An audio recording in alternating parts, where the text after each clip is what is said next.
points out how much we really don't actually. Good evening, everyone. I'll call this meeting to order. This is meeting of our Plan Commission. We recognize a full quorum of our Plan Commission here tonight. It is Tuesday, September 2nd, 2025. Why don't you ask you to join me in the Pledge of Allegiance. I pledge allegiance to the flag of the United States of America and to the republic for which it stands, one nation, under God, indivisible, with liberty and justice for all. Thank you. Our first item of business is our minutes from our regular meeting held on August 5th, 2025. I'll entertain a Motion to approve. Thank you, Matt. Second. Thank you, Mike. Any comments, questions, corrections? All in favor, please signify by saying aye. Aye. Any opposed? Motion carries. All right, we have a couple of extraterritorial certified survey maps. So John, I'll turn it over to you. Thank you, Mayor. Our first extraterritorial certified survey map this evening is on a request for approval of a two-lot certified survey map located at 2450 North Wallace Lake Drive by Cindy Noring in the town of Trenton. Jim? Thank you. So this certified survey map is to reconfigure the property lines out in the area between two lots. What it will result in is two lots, one being an acre and the other one just being about a third of an acre up on North Wallace Lake Drive.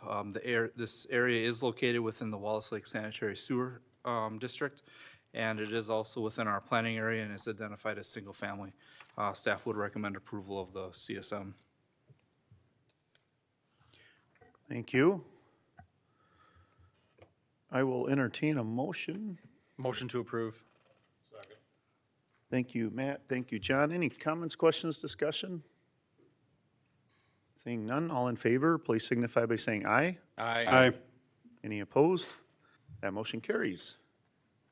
Our second certified extraterritorial certified survey map for this evening is a request of a two-lot certified survey map located at 7216 State Highway 144 and 7184 Pleasant Drive by Darren and Ann Feller in the town of Barton. Jim? Thank you. Again, this is reconfiguring lot lines between the two properties. Both are within the Wallace Lake Sanitary Sewer District and are also in our planning area as identified as single-family residential. Lot 1 is 1.8 acres and has access to 144, and then Lot 2 is approximately an acre and has access off of Pleasant Drive. Adequate right-of-way is provided for 144 and also the reservation for the Pleasant Drive. Staff would recommend approval. All right. I can entertain a motion. Motion to approve. Thanks, Jeff. Second. Thanks, Matt. Any comments, questions? Seeing none, all in favor, please signify by saying aye. Any opposed? Motion carries. All right. We'll move into some conditional use permits, public hearings. Thank you, Mayor. We have a couple of public hearings this evening. The first two public hearings this evening we have are for conditional uses. They are related to one another, so I will read both of them onto the record, and then Jim will present them at once. The first item is A1. It is to hold a public hearing and a request action for a conditional use permit to allow for a tattoo establishment at 155 North Main Street in the B2 Central Business District. And the second item, A2, is a request to termination of a conditional use permit that was issued for the allowance of a tattoo and body piercing establishment at 622 Elm Street, unit number 6 within the B2 Central Business District. Jim? Thank you. So the first request is actually to establish a new conditional use located at 155 North Main Street. The applicant is requesting it for a tattoo establishment. Under our code, it requires a conditional use permit to operate. The property is zoned B2, which is our central business district. It's located within a multi-tenant commercial building. The establishment will actually occupy 2 rooms for tattooing, and then the rest of the rooms will be for general commercial use. They're looking to operate Sunday through Saturdays, 10 a.m. to 8 p.m., and looking to service approximately 5 to 20 clients a day. All owners within 200 feet of the property were notified. Staff did not receive any inquiries or objections pertaining to the conditional use and would recommend approval with the listed conditions. As a part of this, the applicant also has an existing conditional use permit at 622 Elm Street. And what she's asking the commission to do is to terminate that conditional use permit located at that location upon establishing and getting the conditional use approved for the North Main Street. That conditional use was approved back in November of 2020. Thank you, Jim. So we will now hold a public hearing. This is to allow for a conditional use permit allowing a tattoo establishment at 155 North Main Street within the B2 Central Business District. The public hearing is now open, so if anybody wishes to address the Plan Commission on this topic, just please come to the podium and tell us your name and you will be heard.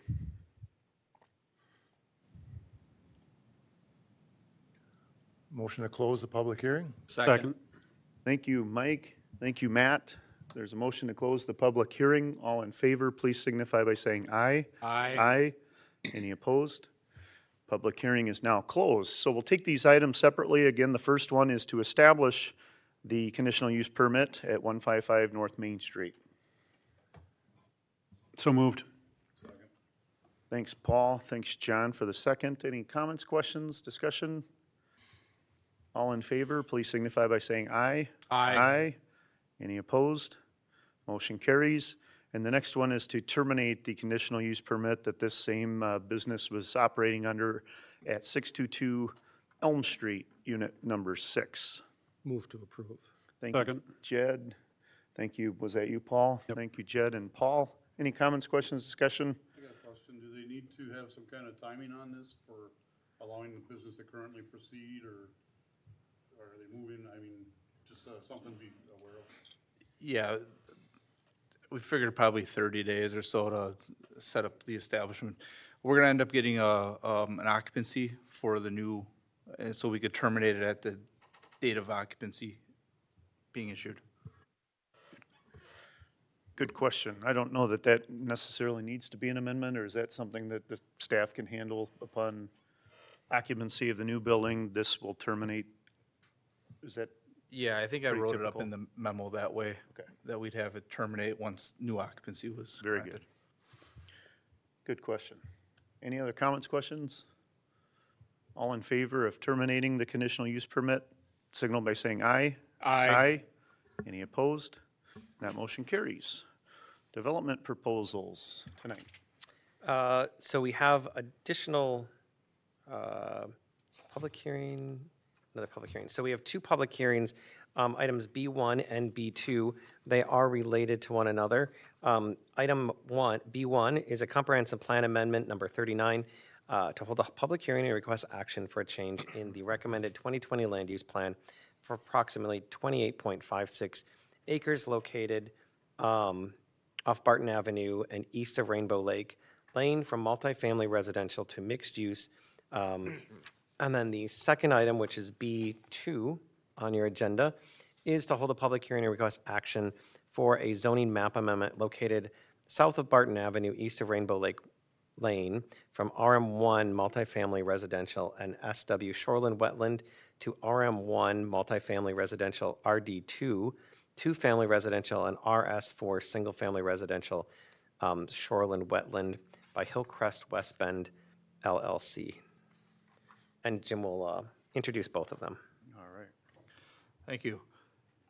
So back in July of this year, staff introduced the concept of the land use change for the Rainbow Lake area development that we have. Hillcrest West Bend LLC has been working with the homeowners association and are close to completing to the terms of the uses of the property and also the terms and conditions for the development of that property. What they're asking for is to change the land use from multifamily with the environmentals, associated environmentals, to a mixed use, which would include multifamily, single-family, and two-family, along with the other environmental uses that are out there for the wetlands and floodplain and whatnot. So we sent out notice, notified everyone within 200 feet. Staff did have one inquiry, and had some concerns pertaining to the, basically the zoning, which kind of surprised us that they said they had no knowledge of the changes going on or the development, proposals. So it was a little bit surprising when we got that request when I sat down with these people. But they were concerned with the impact of construction traffic and the private roads and the open space and whatnot. Some of that cannot be overcome because of, the pattern of the development. We're gonna have some construction traffic no matter what we have out there. But we have evaluated that, and we see that the multifamily, two-family, and single-family could be a compatible use together. It's the call of the Plan Commission if they feel that it's appropriate also, from their, the commission standpoint, if we want to move forward with this. But other than that, we only had, like I said, the one inquiry regarding this. If we move forward with the land use, the next public hearing that we would have would actually be establishing the zoning. There we would actually be establishing the zoning, the actual zoning for that, which includes the density and the layouts and everything for where each development is gonna occur. So we're gonna have a mixture of the multifamily along with the two-family and some single-family mixed in there as part of that. So that second amendment will actually designate the exact zoning designation of the RM1, the RS4, and the RD2. All right, thank you. John? Oh, I just wanted, two things, Jim. So tonight we have the land use and the zoning, but just for the planning commission to be aware, we would have a site plan, correct, at a future date, as well as we currently have a development agreement because this has private utilities and other types of things. So that original development agreement between the original developer and the city would need to be amended. So there'll be two more items that will have to come back at some future date. Correct. So just want to make sure that was clear too. Okay, so we will hold a public hearing, and this is on the land use, the recommended land use for approximately 28.56 acres located south of Barton Avenue, east of Rainbow Lake Lane. And again, this is to change the recommended land use from multifamily residential to mixed use. So the public hearing is now open. If you'd like to address the Plan Commission, please come up to the mic and tell us your name, and you'll be heard. Hi, my name is Paul Apfelbach. I'm actually with Hillcrest West Bend. I just have very brief comments. Is this an appropriate time for me to Absolutely. speak? Yep. I'm absolutely available. I'll be here for any other questions that might come up. I was a little surprised as well when I read the agenda package that there were owners that said they were surprised about what we're doing. Hillcrest bought the land in 2020, almost 5 years ago. So it's possible that even though Hillcrest and the board has been knowledgeable of this whole process for 5 years, that some notice slipped through the cracks. We've gone to at least 3 annual meetings. We've had notices sent out in the mail. But there could be new buyers or new owners there. So I look forward to getting their comments tonight. I apologize for not having contacted absolutely everybody. But this project was started in 2004. It failed pretty quickly, mainly because of the economy, but also because of the product mix. It wasn't until 2020 that 16 years later, that Hillcrest was the first person to come along and buy it basically from the bank with a project we felt was viable. We've had some stumbling blocks. We've never changed our plan from what you're seeing today with duplexes and a few single family. The single family, you should note, are not like single family individual owned pads. They would all become part of the condominium association and condominium ownership. The project actually has 2 components to it. but it's all needs to be rezoned. One component is an area that was never sort of technical, but never legally expanded into the condominium. So that land, and this may not even be important, but that land is 12 units, and that's where Hillcrest would start.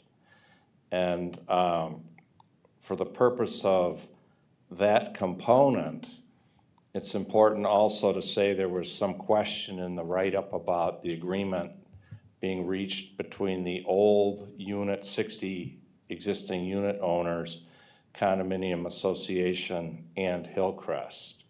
And we sort of got tabled last time I was here because that wasn't finalized, but that is tremendous level of detail to protect the old owners.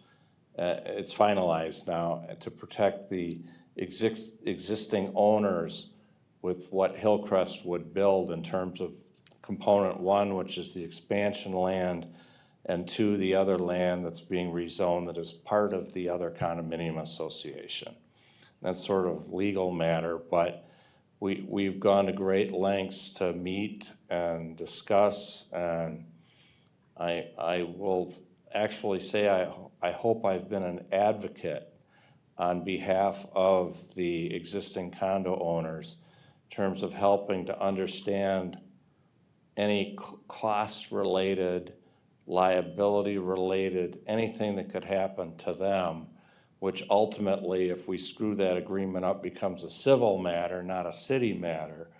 But we've gone to great lengths, and Janet, the president of the association, is here if you have questions for her about that process and what we've done.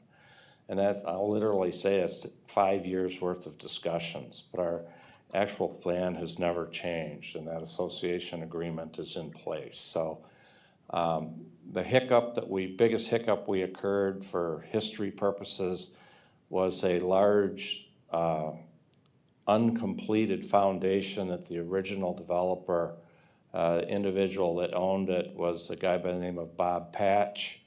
He's put in a foundation and then he couldn't finance it and build it. So I'll call that blight, and that's something that'll go away with this. So, and then you might ask, why would the other 60 unit owners want this new development? And the answer to that is, one, we'll complete the project, which will remove what I consider a stain of an incomplete project and a empty road, private road sitting there, and the foundation that we should be able to deal with, which is in tax foreclosure right now, which seems to be taking forever. And then by adding more units to the development, the old units will have more people paying for road maintenance of a road to access these units and to pay for private sewer, private lift station. Basically, they're spreading the costs out over another, a little over 40 units in addition to the 60 that are there. And that is what got into the in-depth detail of our agreement with the old association, is to really make sure they were protected. And then our agreements also require what John had said, where amendments to the development agreement for a change in the project a little bit. We'll have to review that, have to review a lot of things. We're at the beginning of a very long process here in a way. But we're gonna go through it and pay attention to the detail and hopefully add some good tax base to the city. So with that, again, I'm Paul, I'll be here, and we will answer any questions that come up and take it from there. I'll address you when you address me. Thank you. Sounds good. Thank you, Paul. Anybody else wishing to address the Plan Commission?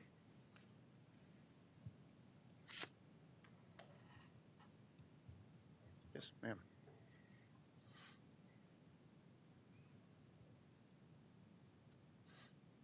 Hi, my name's Taylor Sandage. I'm one of the owners in the current Rainbow Lake condos. And I know that Janet in particular and the Hillcrest developers have been doing really tremendous work to try and work out all of the agreements here. And so I'm not fully in the loop of all of that, so maybe one of them will be better addressed, to my point I want to bring up here, but that does have to do with these private utilities, right? The lift station and the sewer. I know that we at the Rainbow Lake condos have had some issues with that lift station in the past and its capacity, and so pretty much my only concern with any future development in that area is that whatever those utilities are would be adequate to handle the increased demand on it, to ensure that there wouldn't be any issues with that. So, like I said, I trust that the developers and our association have been working hard on this issue, but that would be my concern, and wanted to make sure that was adequately handled for any future development, so, thanks. Thanks, Taylor.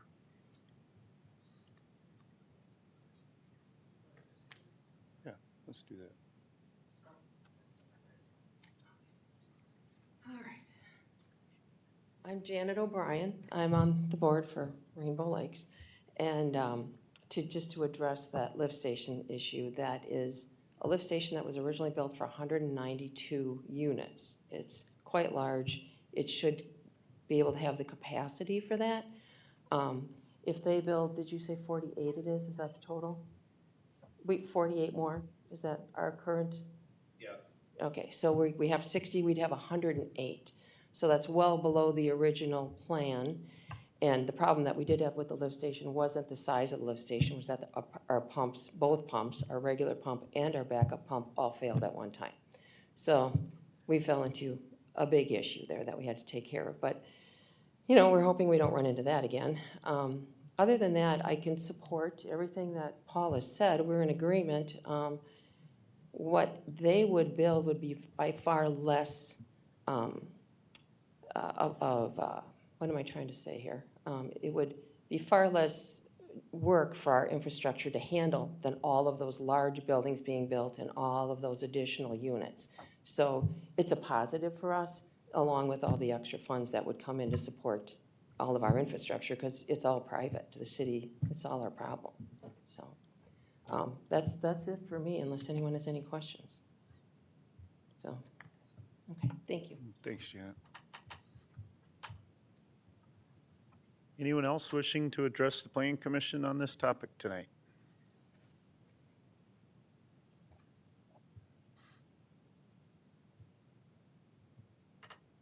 Seeing none, I will motion to close the public hearing. Is there a second? Second. Thanks, Paul. There's a motion and a second to close the public hearing. All in favor, please signify by saying aye. Aye. Any opposed? That motion carries. Did she answer the question? Yep. Perfect. All right.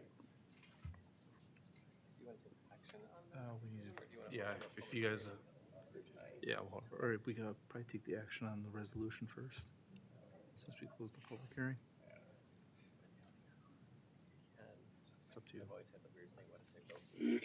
Yeah. Sure. That's fine. Okay. We're going to move on to our next public hearing and then go back and consider action on these two. So the next public hearing is basically the same property, and this has to do with zoning. And so this would be a change in the zoning from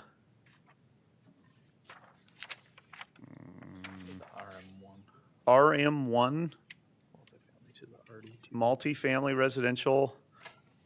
Am I reading this right? Oh, here we go. Yeah. All right, so RM1 multifamily residential and shoreland, wetland to RM1 multifamily residential, RD2 two-family residential, and RS4 single-family residential. This is submitted by Hillcrest West Bend LLC. So basically the same property, just changing the zoning. If there's anybody who wishes to address the Planning Commission on the zoning part of this, please come to the microphone and you will be heard.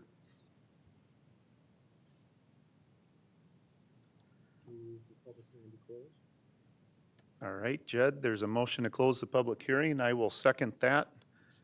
All in favor, please signify by saying aye. Aye. Aye. Any opposed? Motion carries. All right, so we'll take action now on the recommended land use change from multifamily residential to mixed use, and I will entertain a motion on that. Motion to approve. Second. Thank you, Jeff. Second by Matt. Any comments, questions, discussion? I was just going to comment, I've lived through some condominium things where there was hissing and spitting and things being almost thrown, and it's a relief that this seems to be moving along quite smoothly. I agree. I agree. Any other comments, questions? Seeing none, all in favor, please signify by saying aye. Aye. Aye. Any opposed? That motion carries. And then we'll take action on the zoning amendment. So again, this is a zoning amendment from RM1 multifamily residential to RM1 multifamily residential, RD2, two-family residential, RS4, single-family residential by Hillcrest West Bend. Motion to approve. Second.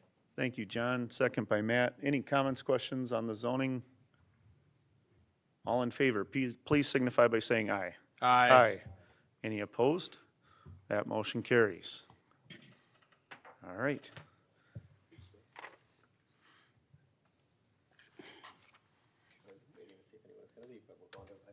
All right. Our third item this evening, under, I think we're still under public hearings and development proposals, is a comprehensive plan. Actually, I'm going to stop before I continue, just so everyone's aware. Items 3, 4, 5, 6, and 7 are all related to the same project. So we actually have 3 public hearings for this item and then some actions. So the first item is a comprehensive plan amendment number 40. This item is to hold a public hearing and request action for a comprehensive plan amendment for a change in the recommended 2020 land use plan from single-family residential to two-family residential for approximately 0.16 acres of land located approximately plus or minus 450 feet north of High Mount Road and on the west side of Stratford Road.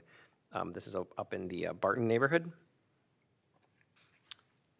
Do you want me to take, I'll do the zoning one too. The second, or the fourth item is to hold a public hearing, request action for a zoning map amendment located plus or minus 450 feet north of High Mount Road on the west side of Stratford Road for about 0.2 acres of land from RS4 single-family residential district to the RD2 two-family residential district by Lang Urban Sustainable Homes. And then the third public hearing that is sort of in this group would be item number 5.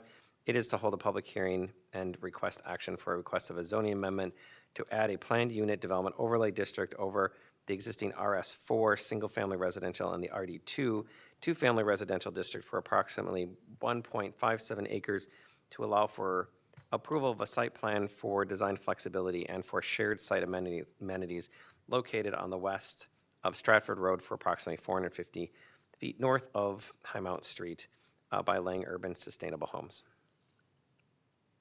Okay. Jim, why don't you take us through those? So there's 3 separate public hearings, and we might decide to take them all at the same time. But let's- why don't you introduce the topic in Sure. more detail? So the first 2 is a land use and a zoning change.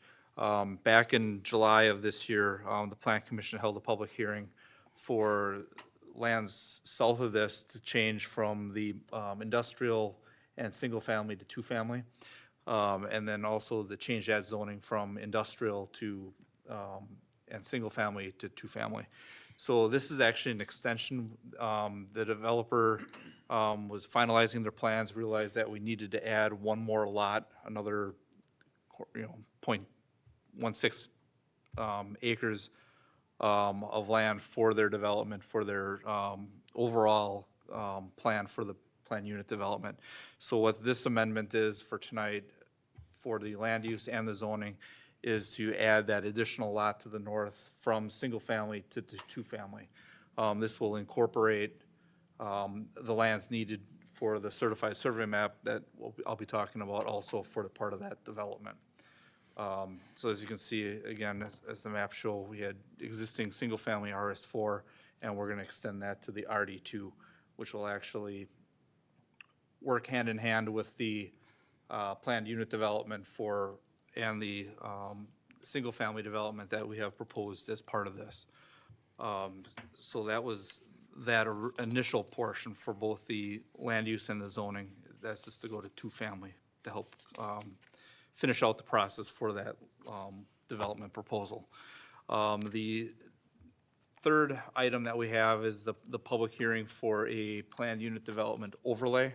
What this is it's an overlay district that allows design flexibility for the development of these lots.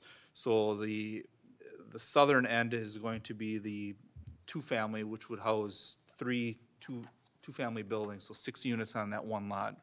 And then the remaining 4 lots to the north, which are currently zoned single-family, would also be used for single-family houses.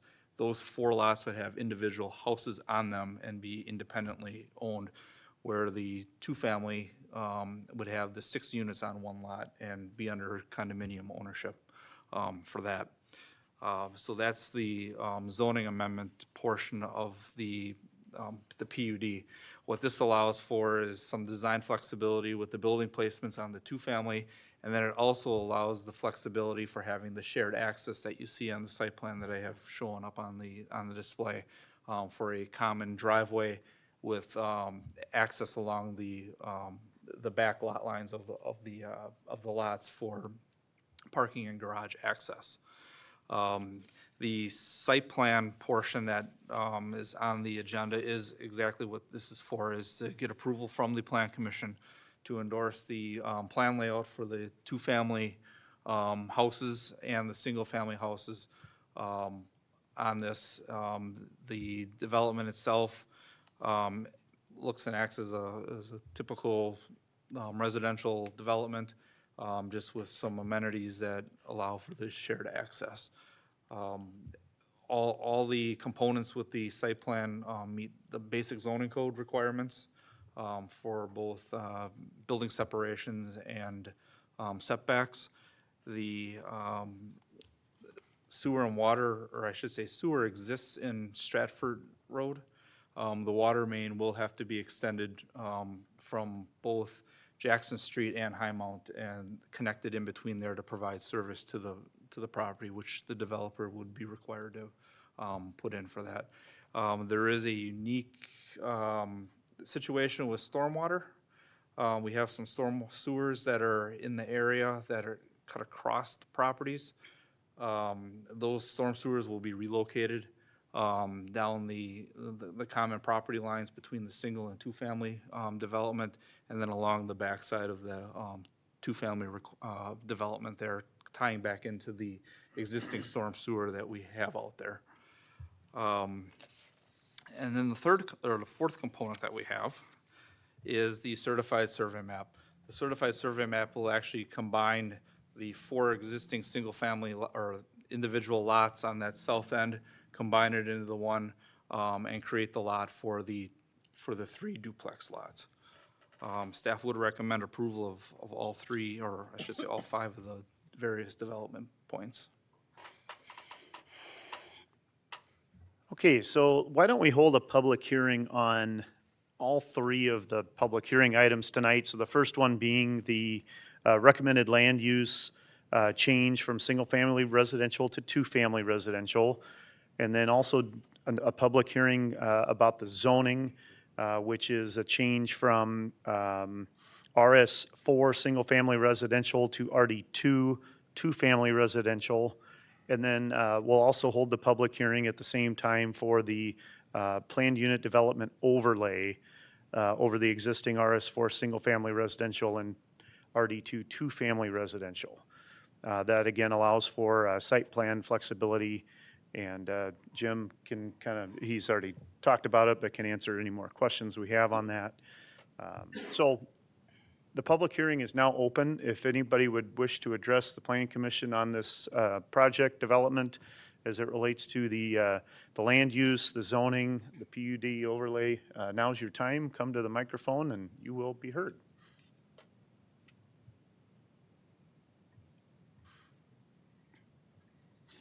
Good evening, I'm Linda Smeaton. I am at 2116 Stratford Road. So my husband and I are one of only 2 residents on Stratford Road. We bought our house probably 35 years ago as our starter home for $60,000. And I have been complaining for the last couple of years about not having enough affordable housing in West Bend. So I am very glad that there's going to be, on the empty lots that we've seen for the last 35, 36 years, that there's going to be some homes for those who, on the lower social economical portion of our population. And, you know, our only concern is our trees that are right between our two property lines. And then a little bit about how much fill is gonna be needed. I'm assuming you're gonna have to bring it up to be road level, or, that would be my concern, is that there's a hill there. So that's about the only concern I think we have at this time. We're glad to have you in the neighborhood. Thank you. Anyone else wishing to address the Plan Commission tonight?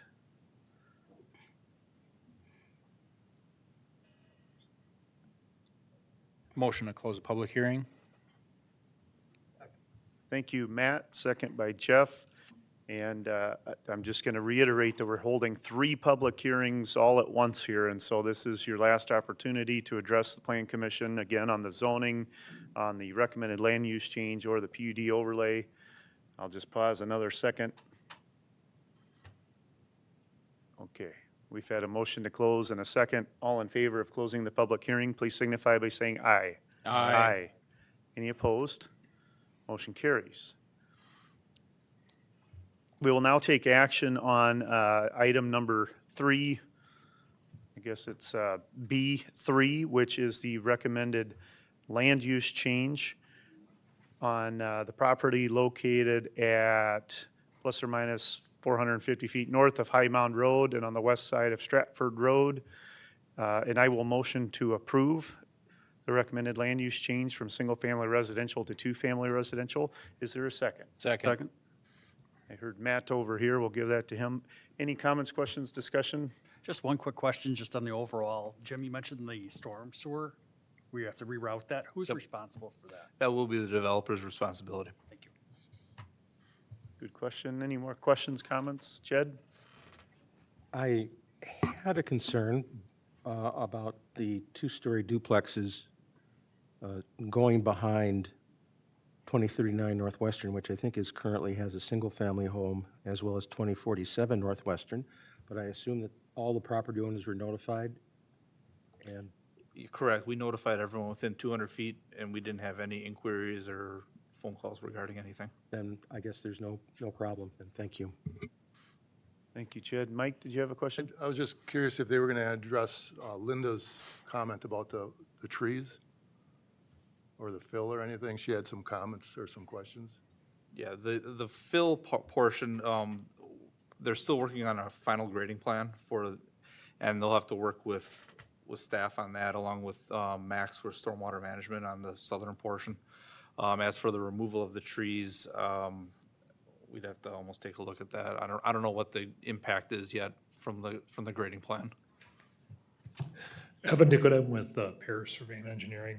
There is one tree or larger tree on the main lot to the north that's going to be removed. But as far as the tree line is concerned, we're going to be doing everything in our power to preserve as much of that as physically possible, just because it adds such a nice buffer between your place and the homes to the south.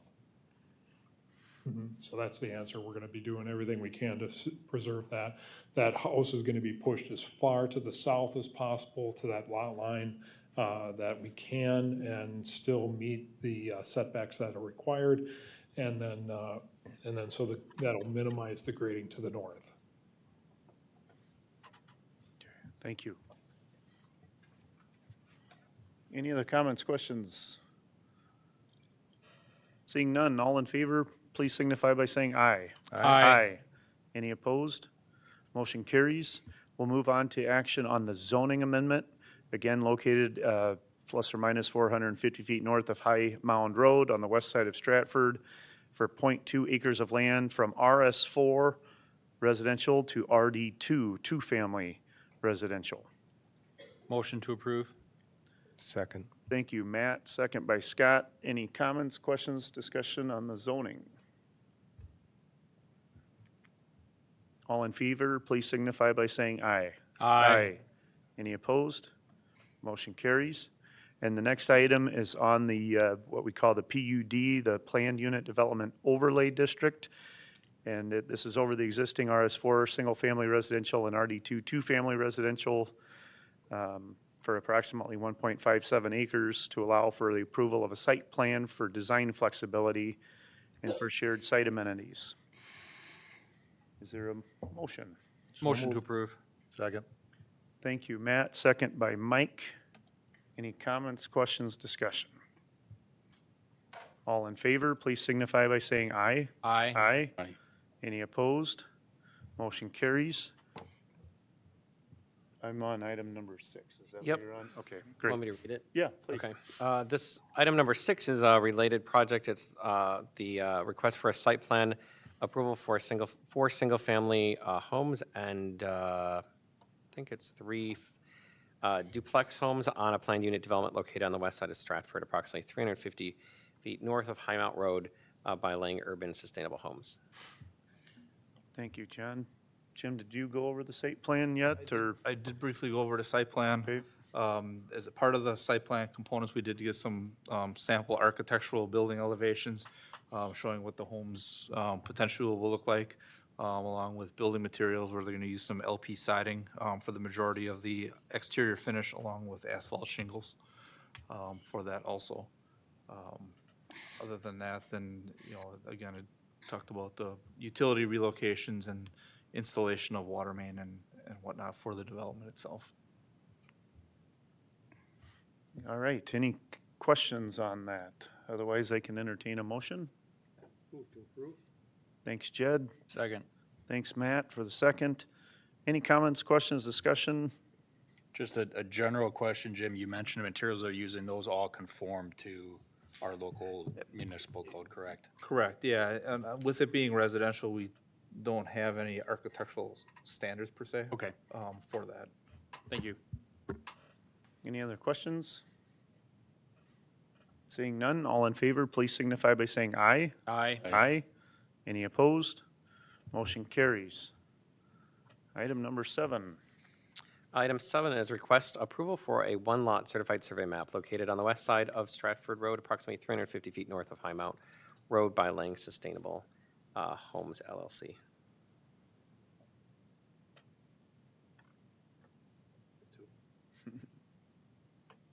There it is. Yep. So this is the certified survey map I talked about earlier. What this is doing is taking the 4 existing southernmost lots and combining into that one, creating that duplex lot for those 3 duplex buildings. All right, I will motion to approve the certified survey map. Is there a second? Second. Thanks, John or Scott, both of them. Any comments, questions on the certified survey map? All in favor, please signify by saying aye. Aye. Any opposed? Motion carries. All right, John, we're on to the next one. All right, our next item is our last 2 public hearings and action items for this evening. Items 8 and 9. The first is hold a public hearing at the request for a zoning amendment from the existing B1 Community Business District with a planned unit development overlay to located at 960 West Paradise Drive. This amendment is to modify the existing coordinated commercial development for the existing approximately 7,000 square foot multi-tenant commercial building and for the approval of a new site plan for a 4,800 square foot Mr. Car Wash. All right, Jim? Thank you. So as John mentioned, the zoning amendment is actually for an amendment to the existing PUD that we have out there. The PUD is tied to both site plans and the zoning for the development in this area. Back in March of 2006, we did the original approval for the eastern commercial development for the multi-tenant commercial. Then in 2009, the western development came into play for originally it was a Harris Bank. There it established the site design requirements that we had for the development, which included shared access, some shared stormwater facilities, shared utilities that cut across each other's, both the lots to tie into the city mains that exist down in Silverbrook Drive. So this PUD amendment is just to acknowledge the new site plan approval that the commission is to consider for the Mr. Car Wash. The site plan itself for the Mr. Car Wash is for a 4,843 square foot car wash under the B1 zoning for that 1.26 acres on the land. Stormwater was originally approved for the area and will need to be amended as a part of the new site plan. And engineering's been working with the developer in regards to the stormwater amendment. Parking and access to the site still is continuing to use a 40-foot wide private access easement that we have, which connects to Silverbrook Drive. 11 parking stalls are provided along the east side of the development. These are shared parking stalls with the other development to the east. They are dedicating 3 stalls for the car wash for their largest shift, and then the remaining are shared between for the rest of the development. The plan also identifies 12 vacuum stations or 12 vacuum bays to the east of the car wash tunnel.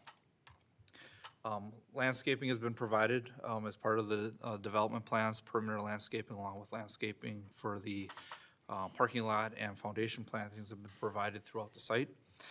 The architectural building elevations identify a wall sign on each side of the building, which is in compliance with our sign code. And then also a directional sign for the free vacuums is also located on the west side of the building. LED lighting will be utilized throughout the site and complies to our lighting requirements. Screened refuse and a vacuum area is actually, enclosures are identified on site and will be constructed of the same materials as the building, which is a concrete masonry unit matching the color of the building. The architectural building elevations identify the majority of the building to be of masonry, of either a masonry veneer or a stone veneer. They're also including aluminum wall panels and also navy blue panels and standing seam roofs. During the review of the final review of, I should say, of the architectural plans, staff was looking at the gray color of the building and wanted to bring to the attention of the commission to see what thoughts they had in regards to the building color for that, considering that the majority of the buildings within this area are all more of a natural earth tone color versus the gray. And just wanted to bring forth to see if the commission had a different feeling on the building color of that stone veneer and the brick veneer in the gray versus natural stone or natural color of the remaining areas of the other buildings in the area. Staff would recommend approval of the site plan with listed conditions, and also would recommend approval of the zoning amendment. Okay, this item has, requires a public hearing, so I will now open up the public hearing, and this is on the action for a request of a zoning amendment to the existing B1 Community Business District with a planned unit development overlay district located at 960 West Paradise. And again, this amendment is to modify the existing coordinated commercial development of the existing multi-tenant commercial building and for the approval of a new site plan for Mr. Car Wash. So, yeah, please come on up. The public hearing is now open. Evening, Mr. Chair and Commissioners. My name is Rob Barson. I'm here on behalf of Mr. Car Wash. We appreciate the opportunity to be here tonight and you to entertain our request for a site plan approval. Mr. Car Wash proudly serves numerous communities across Wisconsin with over 12 locations currently and growing. and we're looking forward to the opportunity to join the West Bend community. One thing that I was hoping to address is the color of the building proposed, the gray. We do have a pretty uniform standard that we have for the brand standards of Mr. Car Wash. And we'd respectfully request that you consider that as an earth tone. I know there's a bit of a gray area in that, no pun intended, but you Google it, so some say yes, some say no. We do have variations, and I think John included that in the packet where we've deviated out of other requirements. But we do love our brand colors of the blue and gray, and we'd love the commission's consideration to allow us to keep that in play. And we're here to answer any questions you may have for us. Thank you. All right, thanks, Rob. Anyone else wishing to address the Plan Commission?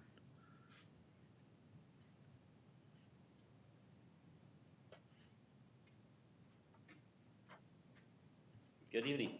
I'm Brad Link, L-E-N-K, and I'm just here to address the thoughts of the Mr. Car Wash moving in. I was just seeing what the council was thinking as far as bringing a national chain car wash into West Bend, where West Bend and the citizens of West Bend will gain from bringing them in as an additional large car wash in town. Versus we already have multiple large car washes. I think they're doing well and sustain West Bend's population. So I was just seeing what the thoughts were as far as the consideration goes. Maybe some of those thoughts might come out during our discussion here when it comes time to have a motion on the floor. So we'll hold on that just for a bit here and Absolutely. allow the public hearing to continue. Okay. I appreciate your time. Yep, thanks, Brad. Anyone else wishing to address the Plan Commission during this public hearing?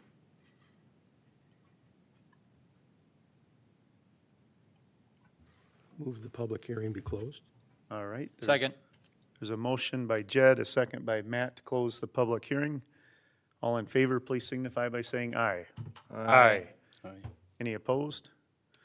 That motion carries. All right, so we've got both items number 8 and 9 pertaining to Mr. Car Wash. The first, again, is for the zoning amendment with the PUD overlay, and the item number 9 is the site plan. You didn't have anything more on either one of those. Okay, you did, you went through all of it? All right, so I will entertain a motion on the zoning amendment. So moved. Motion by Matt, second by, was that you, Jed? Yes. Motion by Matt, second by Jed. Any comments, questions, discussion? Max? I wanted a question for Jim and John about the traffic study. So I was in contact with the developer's consultant, and they had sent me some numbers in an email, and I said, okay, that looks okay, but you have to put it in a memo and show me the ITE calculations. I never received that, but I see in the documents here, they said that they provided that memo. So is it like maybe it got buried in submittals that were sent to you instead of me? May have been sent to So us. maybe we need to look at that and Okay. so I if can you pull need- it and review it you because need I to add a haven't condition. seen that final memo. Okay. So I don't think that's gonna have any impact on the decision tonight, but I just want to see the memo and verify the numbers. So just for clarity, you have two items. One's the site plan, so typically the traffic relates to site plan, but once the zoning goes through planning commission and then gets to council, then it's a by right use. So then essentially it's up to them to figure out how to make the traffic work. So you have two items on your agenda, just for clarity, just so you're aware that I thought we were done with the once the zoning. zoning changes, then it's, right now, as it is, that use isn't permitted. Once the zoning changes, the use does become permitted. So if for some reason through your review of the traffic study there is an issue, the only solution would be to try to figure out how to make that work versus saying, no, you can't have the car wash, because they would be able to have that use. I just want to make sure that's clear. Yeah, and that's clear to me. I thought we were done talking about the zoning and we were on the site plan right now. No, we're still on a motion for the zoning. Oh, But that's okay. I Sorry, mean, it's a I thought we it's were. still a valid conversation, Yes. I think, yeah.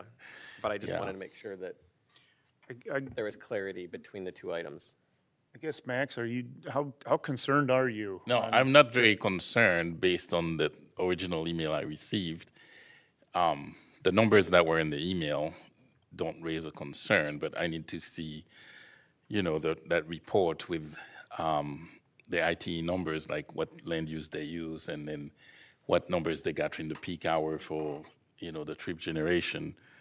I have not seen it. Somebody typed in some numbers in the message to me, and that looks fine, but I have not seen the report, which they said they provided. So I just need to take a look at it, make sure the numbers match, and I think they know what they're doing, and we told them that we follow WISDOT guideline, which is online. I think I sent them the link, and they probably know where it is anyway. So I don't have a big concern. I just want to get it and put it in my files. Okay. Jed? For Mr. Link's question, the Plan Commission only makes determinations based on appropriate land use.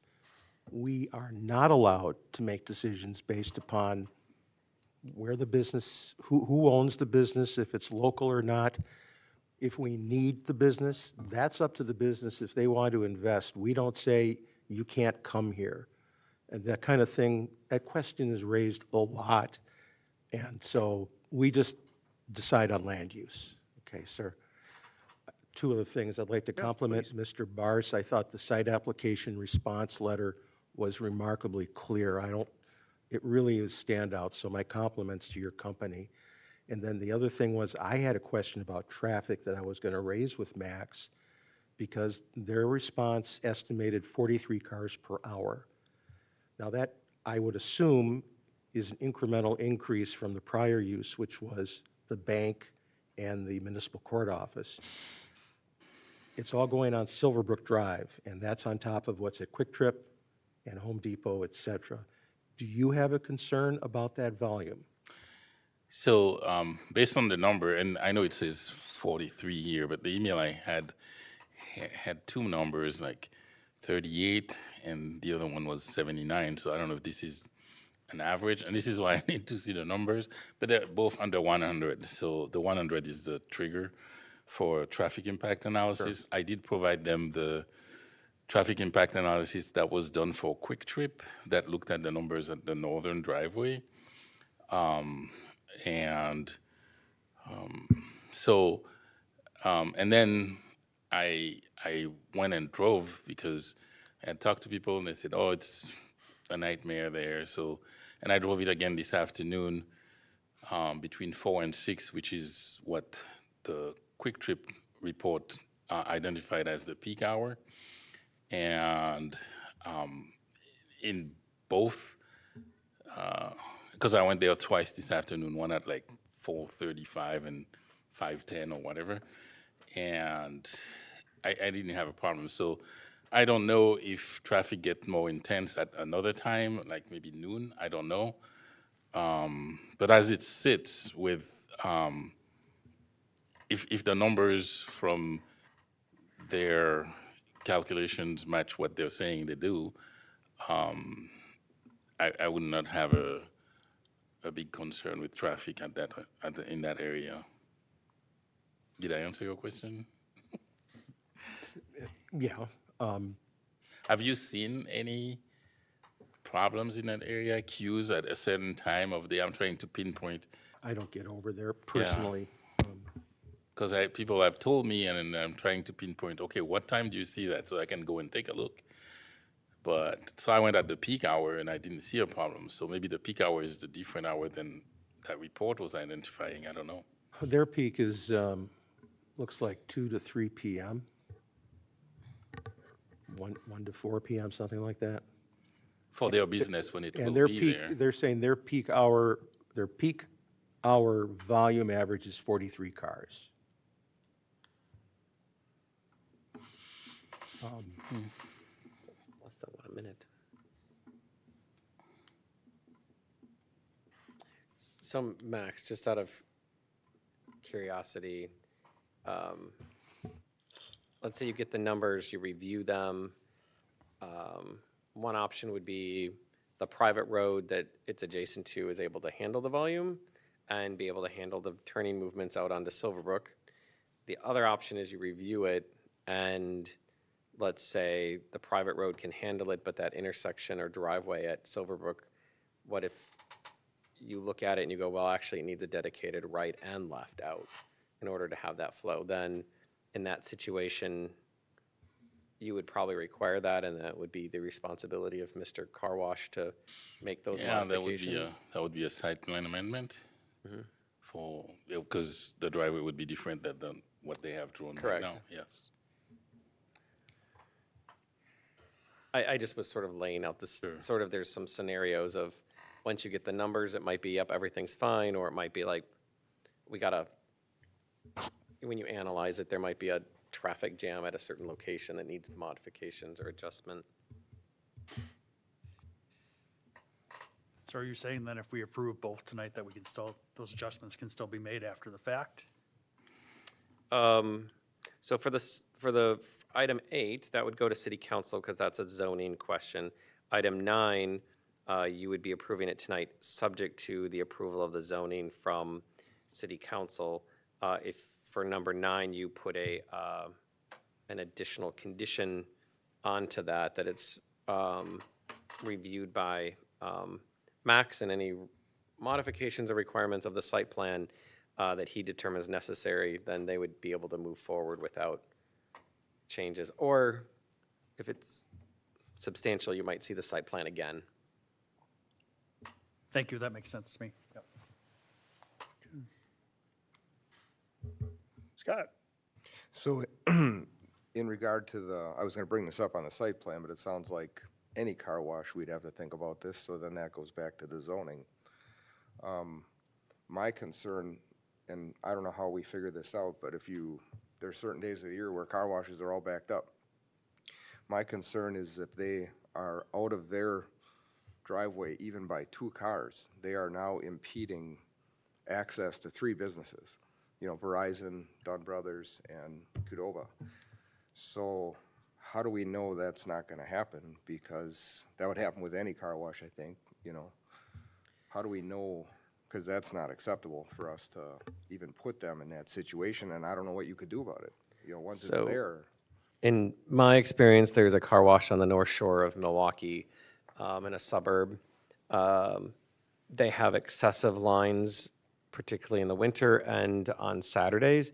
The traffic went out onto Port Washington Road, backing up traffic. They had to literally sign that entire stretch, no parking or standing, and they gave out tickets for many, many weeks. So basically, the message got out, if the driveway's full, you need to just keep driving on and go around the block and hope the next time you go around, there's actually capacity in the driveway. So it became a police enforcement issue, as well as a street full of signs that say no parking or standing within that. Because they were basically blocking a travel lane, which then blocked up traffic. Everybody had to move over, it was blocking driveways. That's the only example I can think of in the region that I'm aware of that had that kind of issue. Per population, that particular gas station serves a massive area. They don't have car washes over in the North Shore very often, except for a few gas stations. We have quite a few more options, so I'm not sure we would have that extent of a situation. But it's also a private road, so we couldn't sign it.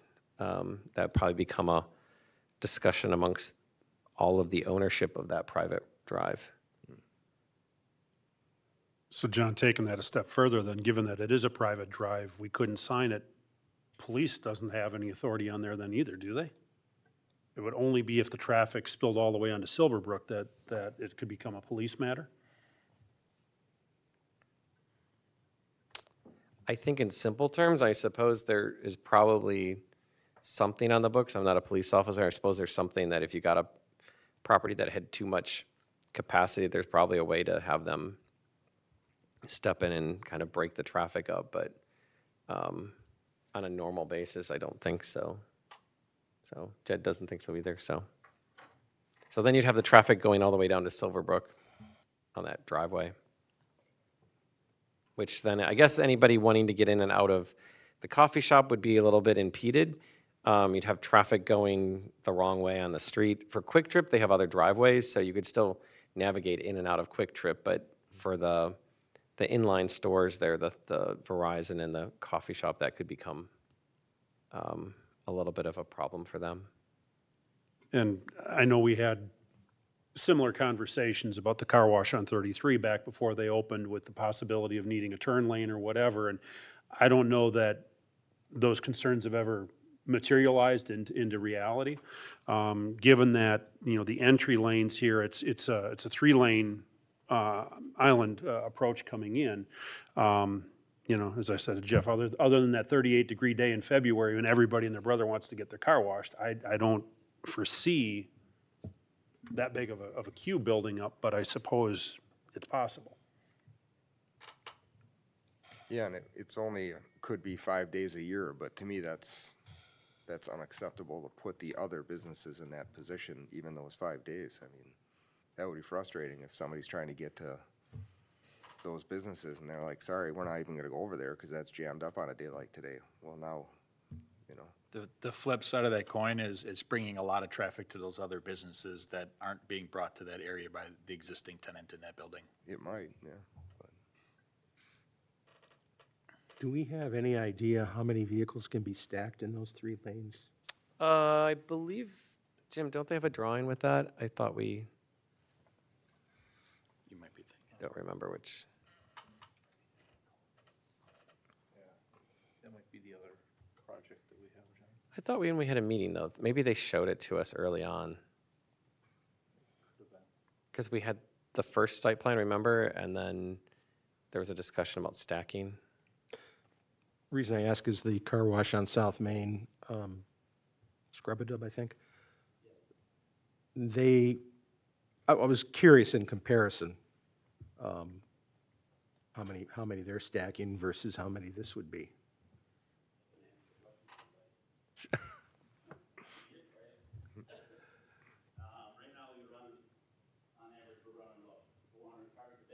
He needs to come to the microphone. Brad, can we have you come to the microphone here? Yeah, we're averaging 400 to 500 cars a day at 60 cars an hour right now. On our peak days, we'll run about 140 cars an hour through our car wash system. And that could run all day long. We'll run 1,400 cars in one day going through our system. We have an only right turn there, so everybody gets out safely and gets out of the way. We don't have any congestion or anything by us. But I do see what you're saying about as far as cars lining up, because in the winter months and even right now, we are running decent cars. I mean, 400 to 500 cars a day is a good volume for us, and that's every day. That's not just a peak day. That's today, yesterday, the day before.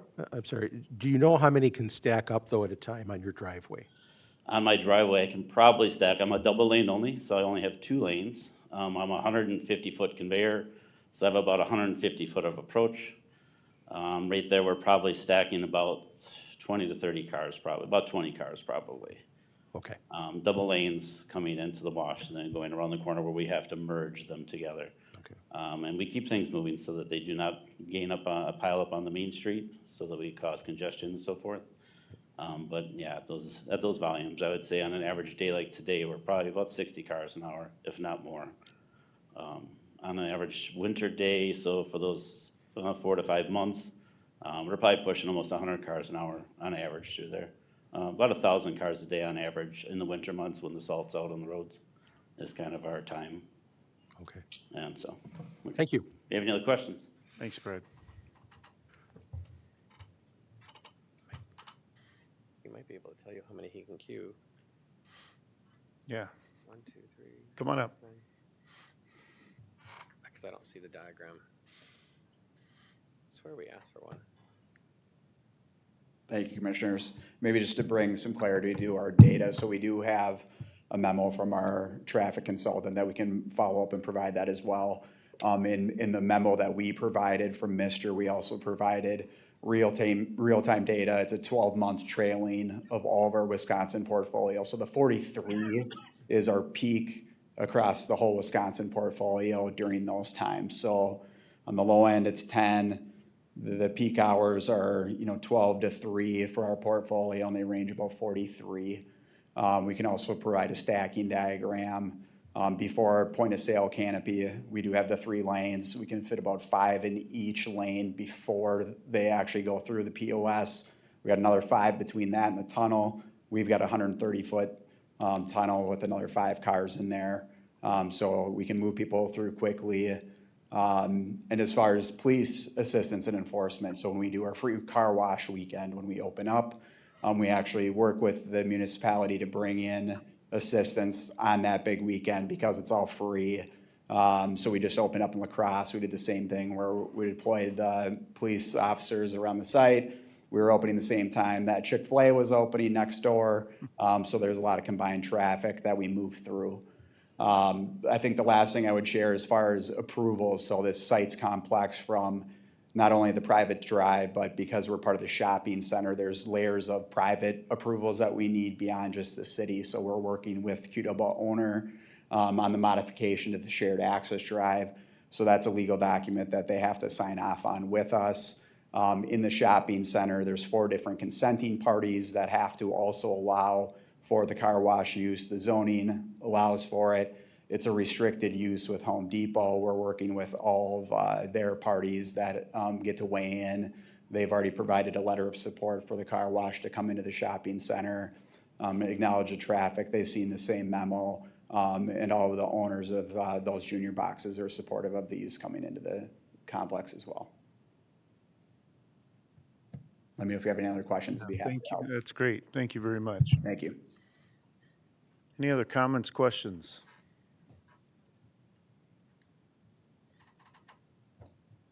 So we're looking right now at the zoning to allow this. And then the site plan, if we do the site plan or we approve the zoning, we go to the site plan and then we can add on the traffic and just approvals with the, with approval of the site plan with the approvals of the traffic counts and So you have a motion on the floor for the zoning. You have a motion on the floor for the zoning, correct? I do have a motion on the floor for the zoning, correct? Okay, good. Yes. Any more comments, questions, discussion? Seeing none, all in favor, please signify by saying aye. Aye. Any opposed? Motion carries. Now we'll move on to item number 9, which is the site plan for the 4,843 square foot Mr. Car Wash located at 960 West Paradise Drive. It looks like Jim's got it up on the screen here. I'll entertain a motion. Motion to approve. Second. Thanks, Matt. Second by Mike. Any comments, questions, discussion? Mayor, the comment that I would offer is in the packet, if we look at pages 135 and 136, this is to Jim's comment about the earth tones. I certainly respect the brand standards that Mister's put together, but based on the pictures on those 2 pages, it does appear like, a possible deviation from the gray is possible, sticking with more of the cream and maybe a darker brown tone, for whatever it's worth.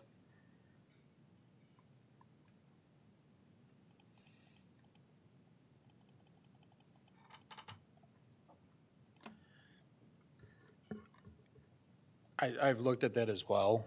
And coming from a marketing brand background, I understand the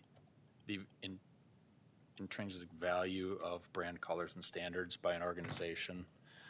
And quite frankly, when you look at, that entire area, introducing, in my opinion, introducing some colors beyond what is currently there isn't going to be, I think, a detriment to that development. But that's my opinion, and my opinion only. But I understand the desire to maintain brand colors, brand guidelines styles, no different than when you look at, there are restaurants that have various identifying symbols, colors, textures, architecture, that in and of itself becomes part of their brand and part of the value that they take away from creating that consistency. No McDonald's, you can't have red. So for clarity, staff's comment was really just focused on the gray, not the blue or the brown. It was just really that central gray portion. So the blue of their major branding color we were not really looking at. It was really just that central gray section. I know we did that with Ulta Beauty. We let them put orange up because that was their brand color or whatever that time. We told Texas Roadhouse, though, that they had to stain their building. We didn't want it weathered, and they weren't happy, but it looks good. My point is, though, that our concern at the time was it was facing Paradise Drive and was going to be really seen. And in this case, this is set back. I'm not troubled by the deviation. Okay, any more comments, questions? Nobody made any comment about There was the not a traffic. motion. The motion was as approved as submitted, not, or with the existing conditions that staff recommended. There wasn't anything about the traffic, so. I'll make a friendly amendment if they're willing to take it, to approve the traffic counts and stacking diagrams, or as long as they're approval. But that has to be accepted by the motion. Who was the second? It was Matt made the motion and Mike made the second. So what John is requesting in the amendment is that staff has time to review the traffic study, not traffic study, but traffic counts, and any concerns that may arise from that. And that becomes one of the conditions of the approval? Add a condition. Yep, I am in favor of that. Okay, Mike, you were the Yes. second, you're okay on that. Okay, so the motion is motion to approve of the site plan with an added condition of allowing staff to review traffic count and traffic information. Any more comments, questions? Seeing none, all in favor, please signify by saying aye.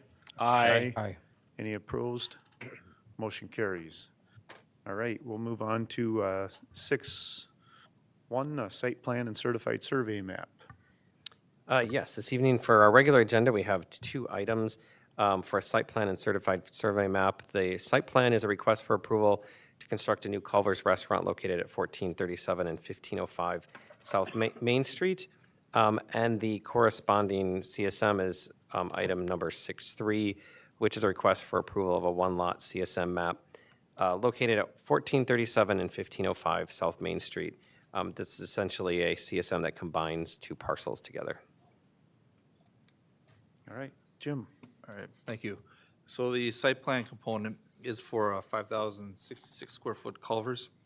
They're proposing to put the development on a 1.47 acre lot, which is Zone B1.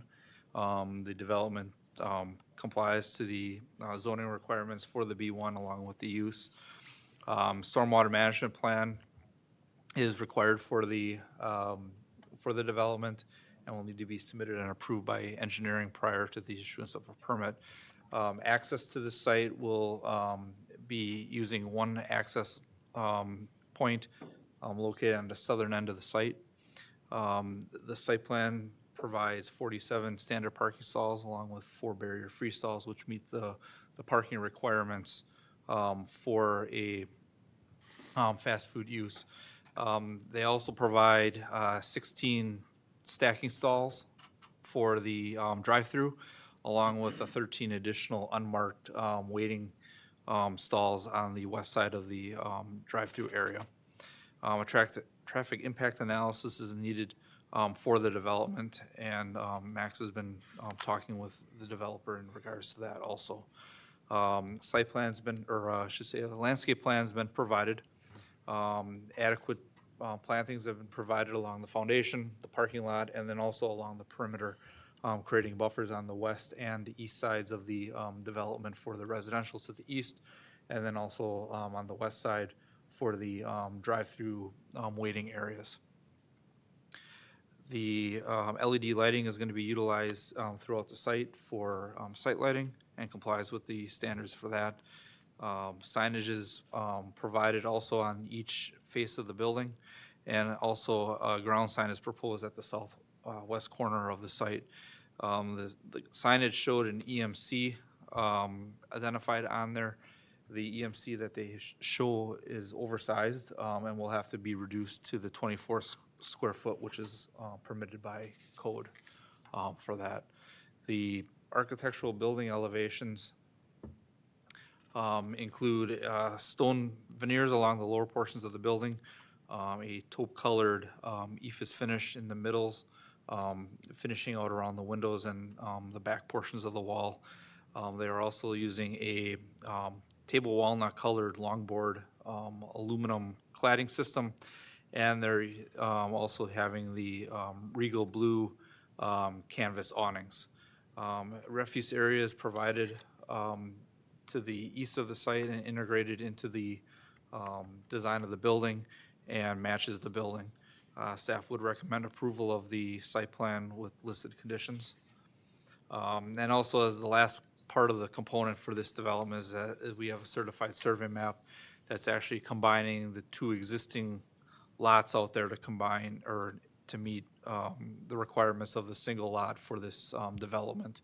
And those, again, the CSM conforms to the requirements of that, along with the zoning requirements, and adequate right-of-way is provided for Main Street. Thank you, Jim.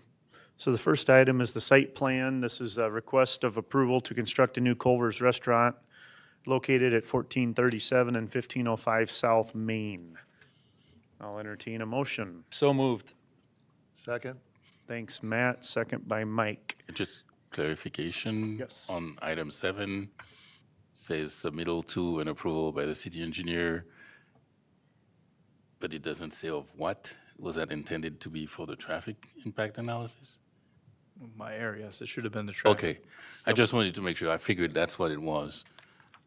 Sorry about that. No, that's good. Thank you. Any other comments, questions? Yes. Yes, Jed. I have a concern about the internal traffic pattern. The traffic is going to go around the building, and then all the traffic enters. There's only one driveway in and out of this. They could have curved, instead of curving that lane, they could have gone straight to Main Street if the city approves it. I know that we have a problem with more driveways on Main Street. Curving it also gives them more stacking room, but all that traffic is coming out of the drive-through and intersecting with the vehicles that are entering, as well as vehicles that are in the parking lot on the south side trying to exit. And I perceive that as a choke point. So that is one issue that I have. And the other thing is, I really, as a personal matter, dislike approving these without the TIA, because it puts the burden, and I've said this before on some other projects, because now that it's up to the city engineer alone to decide yay or nay based on the TIA, and I think that there's no reason these things cannot be brought to the Plan Commission along with the site plan. So those are two concerns that I have. And TIA meaning traffic impact analysis, just so everyone's aware.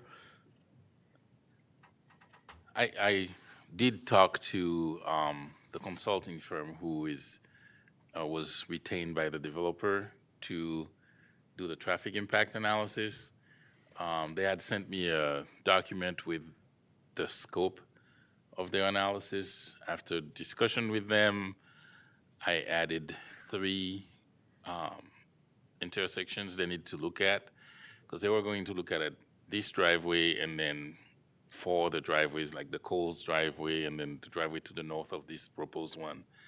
I added the driveway of the car wash to the south, because I figured this is also going to provide substantial volume of traffic there, and then the driveway across the street, and then I asked them to look at the signalized intersection at Butternut and Main. I did discuss with the consultant about the internal traffic that Jed just mentioned, and potentially looking at a modification to provide maybe an exit only on the north side, kind of slanted towards the north to avoid the attempts of left turn coming out, so it would be a right turn only. I don't know how this is going to impact the site plan, or I don't know if that's really going to help any of the traffic numbers. I do have some concerns too with this very small area for the queuing. If you're waiting to exit the site, you know, if you're coming out of the drive-through there, I know they have all these waiting space, those parking spaces for waiting for the food, because they make it fresh for you as you wait. So I have a little concern with all that. I did mention all that to the consultant, and they said they're going to look into that. So I'm going to look for all this in the report. I don't know, they might come up with another solution if we have big issues there. We in the conversation, I did talk to them about, you know, widening the driveway in order to provide a left turn only, right turn only, so 3 lanes, 1 in, 2 out. I don't know. I'll have to see what they come up with once they run the numbers. Unfortunately, I don't have that yet. Max, did they give you an idea of when it would be available? No, but I know that for their weekday count, they were going to use Friday. Because another thing, I asked them to add a Saturday, because they were just doing the peak hour for weekday morning and afternoon, or lunch and afternoon, or lunch and evening. So they have to count on a Saturday as well. I don't know if they were going to do it this week right away, and then, you know, run the numbers and.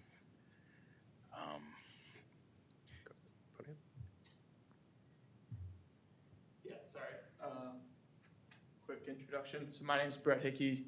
I'm with Kimley Horn and Associates. We're the consulting engineer for the project on behalf of the applicant, who will be the future property owner, SNL Properties, and also here on behalf of the general contractor, McCon Building Corporation. I could speak to maybe just the interior site circulation a little bit. I think to your point a little bit, there is a small conflict point at that drive-through exit into the main drive. I will say those are all on stop control. Those exiting the drive-through, they are coming from order waiting spaces, so their vehicular mile per hour is very slow. So we don't expect many conflicts there.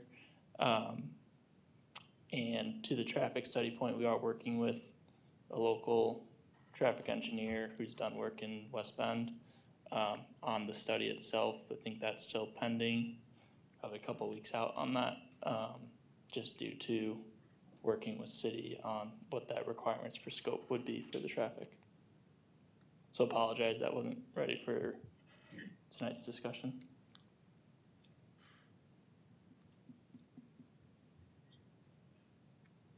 Any more questions? Jed? When you refer to conflict, are you're talking about collisions? Just like an intersection, this is a general engineering term, when you have a conflict point, where different directional traffic is meeting each other, we call that a conflict point. So I guess at the 3-leg intersection you see there, intersection would probably be a more friendly term. Yeah, I wasn't concerned about contacts. I was concerned about traffic backing up, not being able to exit and enter the site efficiently. Oh, gotcha. Yeah, some of that information will come from the traffic study. Max, if this traffic study comes back that let me back up. This is a very, very popular restaurant. And we obviously already have one on the west side on Washington Street. And as I think about that location, there is a major traffic signal on Washington Street that kind of helps control traffic going into the restaurant. Whereas I don't believe that there is a traffic signal on Main Street. So if cars coming northbound trying to turn right get backed up, you could also have cars coming southbound trying to turn left that could get backed up right on Main Street. So, and then obviously a parking lot full of cars if that were to ever happen. So does the traffic impact analysis, will that show you all of that? That, you know, and I think especially on Friday nights, Culver's gets backed up quite a bit down Washington Street, which is 2 lanes over there, and so maybe it kind of works itself out on a Friday night. People can get in the right-hand lane and cars can pass through on the left, but Yes, that report will show that. I talked to, his name is John Biberitz from TADI. We know him, we worked with him before. I talked to him, so we talked about the left turn movements. I know we have the twiddle in the middle, 2-way left turn lanes on Main Street. So he's gonna look at the stacking numbers there for, like you said, vehicles coming from the north trying to make a left turn in. The Friday night was mentioned because of the fish fry, and we know Culver's.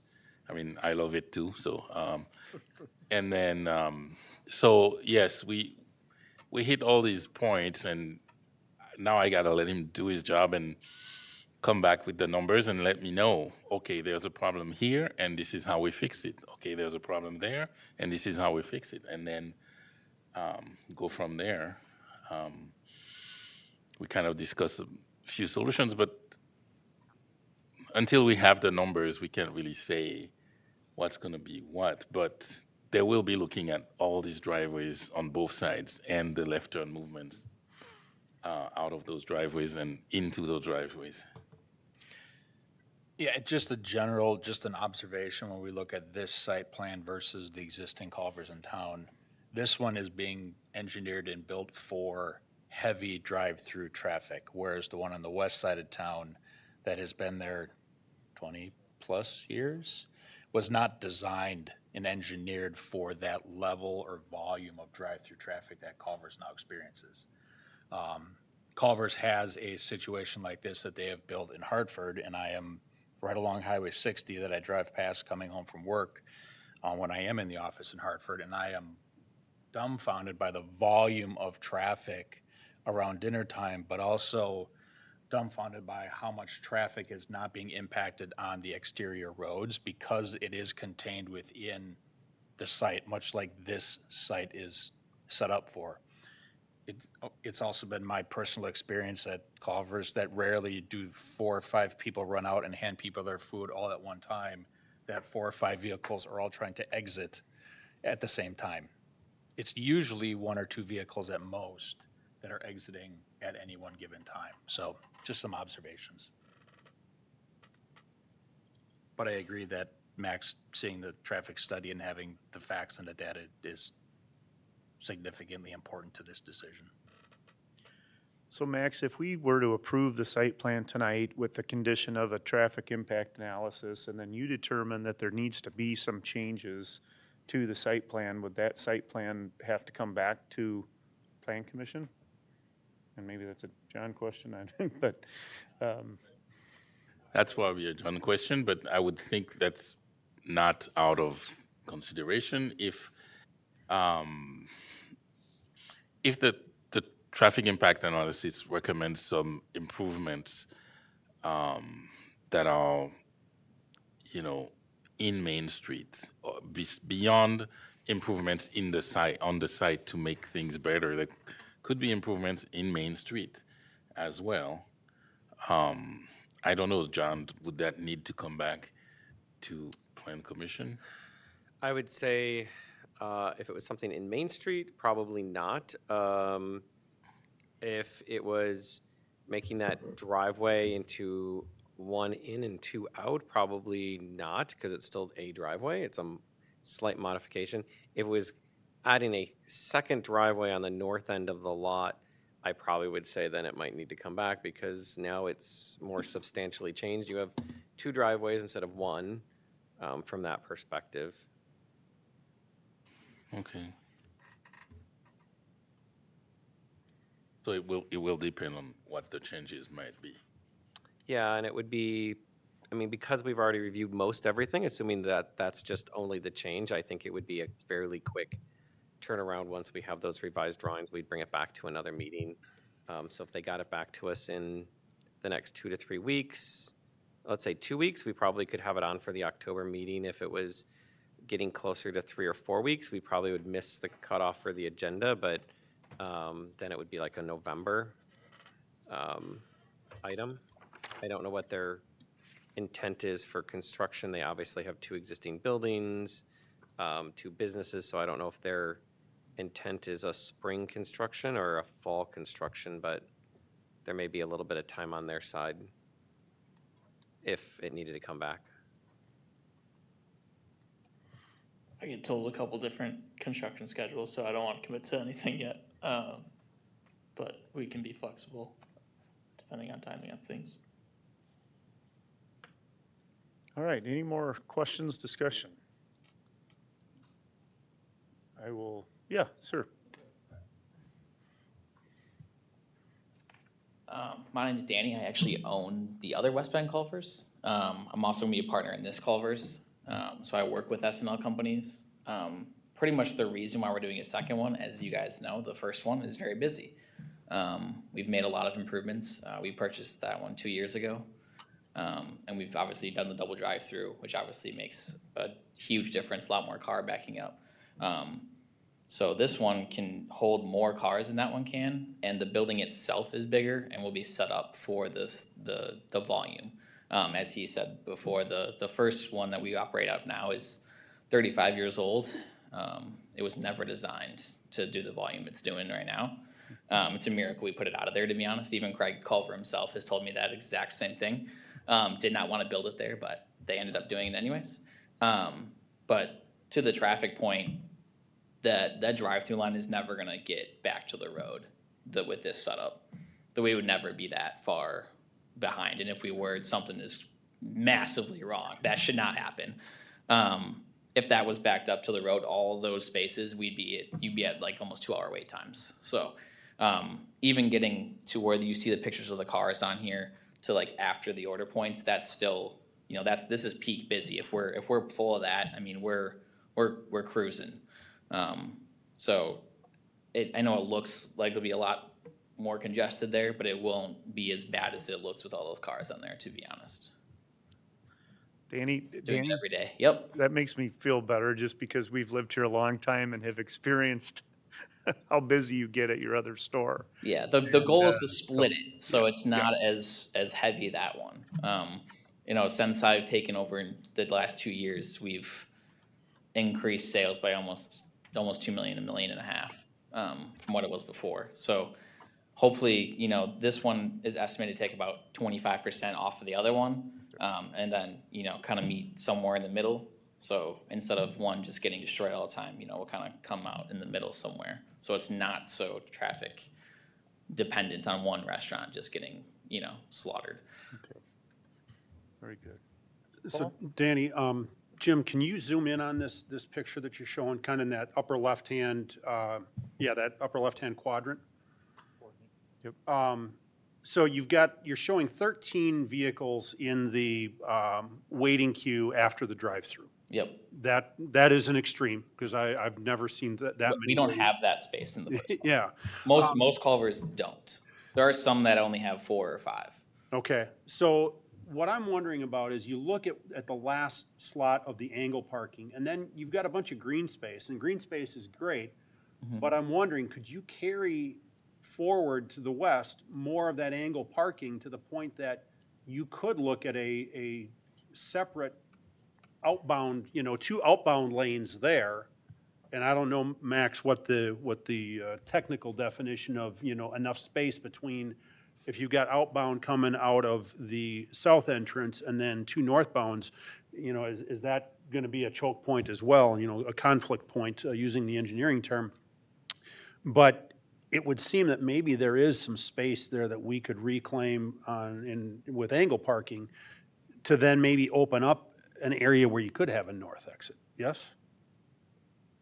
So you asking for like a right out after the drive-through pickup, like immediately heading? Right, could you, you know, go straight out of the drive-through, even if I have to pull off to the side and wait for my chicken tenders?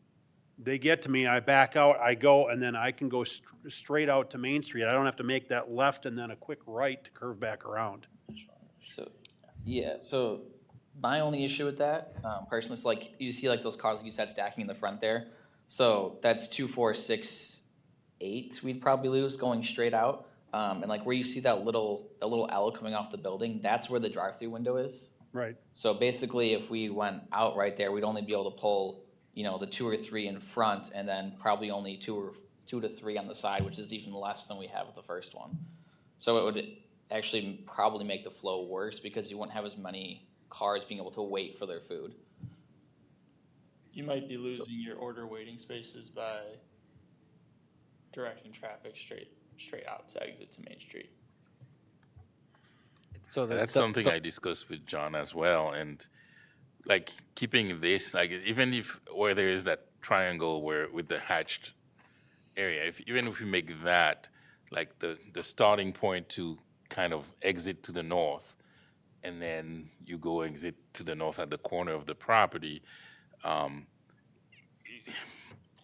you would have to train people to this behavior, because all the ones that are waiting there, if they're going to go north, they would have to circle again and then get to that exit. And, you know, that would be confusing. That would take some time for the general public to get used to it. Not saying it would not work after a while, but I guess new visitors would be issues here and there. But all of that seems a little complicated to me. I don't know if it's a good idea or not. John said he was going to look into it. I don't even know if having that additional driveway would really help the numbers, but John will tell us that. I'm not convinced it would. So it's a lot of effort, I think, to maybe gain so little. I don't know. What I'm hearing is that the pickup spaces, unlike probably some other restaurant franchises where you get your food right at the window and you're on your way, that your business model really requires those pickup areas. And if I also heard you correctly, is one of the shortages you have over on the Washington site is that you don't have enough pickup spaces. So when somebody orders that fish dinner on a Friday night, they're gonna have to wait for that fish because you're cooking it for them and it takes a little extra time. So those are kind of valuable spaces. And I guess the other thing, is this the exact same footprint as the one in Hartford? Or pretty close? It's pretty close. We have a pretty standard, like Culver's has pretty standard buildings you can choose from. So like in the middle it says Plan Metro XL. That's a standard Culver's building. So that was going to be my follow-up question was, is this site plan not so unique to West Bend that this site plan you could probably see on new Culvers built in the last 4 to 5 years in many locations? Yes. Yeah, we do nationwide Culvers now. At this point, they're expanding across America, so we have their design prototype booklets, their design guidelines. So this site was derived off those, and their new information is for the success of their stores, especially after COVID, where you're seeing a ton of drive-through use now. A lot of their guidelines that we use to design sites has been baked by a lot of research and data that they've collected. Yeah, this is the standard. Like that, there's either a Metro or the Metro XL, and this is the bigger version, obviously, the XL. And it's, I mean, this is the one that gets built, I'd say probably 80% of the time. But as you said, the waiting spaces, it's like you said, so all of our items we cook to order, so different cook times. The chicken and the fish take much, much longer. So if you order just a cheese curd, if we gave it out the window, you'd be waiting just as long as everybody else. But, you know, you order a cheese curd, you park and you get out. I mean, when I go to Culver's, I expect to wait a little longer, maybe not as long as a sit-down restaurant, but I'm gonna expect, Yep. you know, I mean, and if, that's why my family typically will go inside and wait, and we talk while we wait for our food to come to us. And But this one will also have a much bigger lobby than the other one currently. All right. Jed? And I appreciate what you're saying, and I'm going to vote against it because I believe that, you know, there's that saying, trust but verify. I think, speaking for myself, I would like to verify the traffic study before approving the site plan, just to make sure, so. Oh yeah, I'm all for numbers. Any more comments, questions? I guess my question would be, isn't the traffic study review and approval by the engineer condition of this site plan approval? Yes. The TIA is a condition of the site plan approval, correct? Understood. Any more comments, questions? Seeing none, all in favor, please signify by saying aye. Aye. Any opposed? Aye. Nay. Or no, yeah. Can we get a roll call? All right, I'll do a quick roll call vote. Paul? Nay. Jeff? Yes. Max? Aye. John? I'm an aye. Matt? Aye. Jed? No. Scott? No. Mike? Aye. Scott, no. Mike? Yes. 1, 2, 3 no's. Should be 6-3. Yeses, yes, 6 to 3. That motion carries 6-3. We'll move on to the certified survey map. This is the same property located at 1437 and 1505 South Main. And again, this is a request for approval for a one-lot certified survey map to support this development. I'll entertain a motion. Move to approve. Second. Thanks, Mike. Second by Matt. Any comments, questions? John? So if this doesn't, the survey map, I'm trying to find it here, shows the driveways, no, it doesn't, it just shows the buildings, so, okay. It doesn't have, I don't, No question, all right. Any other comments, questions? Seeing none, all in favor, please signify by saying aye. Aye. Any opposed? Motion carries, and we'll move on to a couple of site plans for sculptures tonight. John? So the first item for this evening is a sculpture installation at Riverside Park between Riverfront Parkway and the tennis courts by the Friends of Sculpture. This item has already been approved by the Parks Commission. Any other comments, Jim? Yeah, I mean, real brief, just based off the location maps that, you can see the first one is, just north of the, tennis courts, in Riverside Court, or on Riverside Park for this one. And that, that sculpture is actually more longer in length and higher versus the other one. So really, we're looking for approval of the locations for the sculptures tonight. And they're all out of floodplain also. All right. I will make a motion to approve the sculpture installation at Riverside Park between the Riverfront Parkway and tennis courts. Is there a second? Second. Thanks, Matt. Any comments, questions? All in favor, please signify by saying aye. Aye. Any opposed? Motion carries. And I will motion to approve for a sculpture installation in grassy open space at Veterans Avenue and Village Green Way. Is there a second? Thank you, John. Any comments, questions, discussion? Seeing none, all in favor, please signify by saying aye. Aye. Any opposed? Motion carries. All right, a couple discussion items here, and then we're almost done. So, John. Yes, your last two items tonight do relate together. The first is a comprehensive plan and map amendment for item or number 41.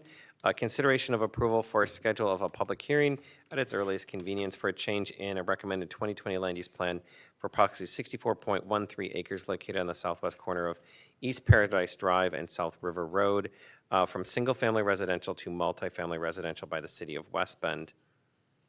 And the second item of a similar location is a discussion and consideration to schedule a public hearing at its earliest convenience for a zoning map amendment located at the southwest corner of East Paradise Drive and South River Road from temporary zoning to RM2 multifamily residential by Fiduciary Real Estate Development. Jim? Yeah, real quick history on this. This property was brought into the city back in 2012 as part of the boundary agreement between the city of West Bend and the town of West Bend. The lands attached were never permanently zoned. Reason being why we had that is we were keeping it somewhat open for development potential for the area, whether it was going to be some kind of residential use or some kind of a commercial or institutional use. We just kept that open for until a viable developer showed interest in the property. As part of the land use and the zoning recommendation change, the developer has provided a concept plan for what they envision their use of the property. They're actually looking at doing 17 23-unit buildings for a total of 391 units altogether, which would range from 1, 2, and 3-bedroom units in each of the buildings. They also are looking at preserving the existing house on the property and incorporating it into the design elements of that, along with providing amenities to the site, which would include a clubhouse, grilling station, and a dog run. Staff has reviewed the land uses surrounding this property. And they range from commercial to the north, recreation and industrial to the west. On the east is out in the township still, which is majority open space and some single-family homes out there. And then to the south, we have some larger single-family lots that are buffered with tree lines and vegetation there. So, staff reviewed the proposal and feels that the change of land use could be appropriate for this area. It's also noted that looking at our soils maps that we have there, it does have some adverse soils when it comes to groundwater, so putting in full basements may be an issue for that. So the use of the multifamily buildings with just frost footings would lend better for the development of the area. So we're asking Plan Commission to take a look at this consideration, and if they feel that this is something that's viable, that we set a public hearing at the earliest convenience that we could publish in the newspaper and send out notices to the surrounding areas and see if there are any public comments or concerns pertaining to the land use changes and the zoning. Again, the zoning as part of this, as was mentioned in our brief there, is that they were looking from a residential zoning to a multifamily zoning, which would be the M2 or the RM2 industrial, which is, or multifamily zoning. Long night. So that would fall in line with the density for the property. Great, thanks. Seeing that we still have some folks left in the room, is anyone here that's representing this project that wishes to say a few words?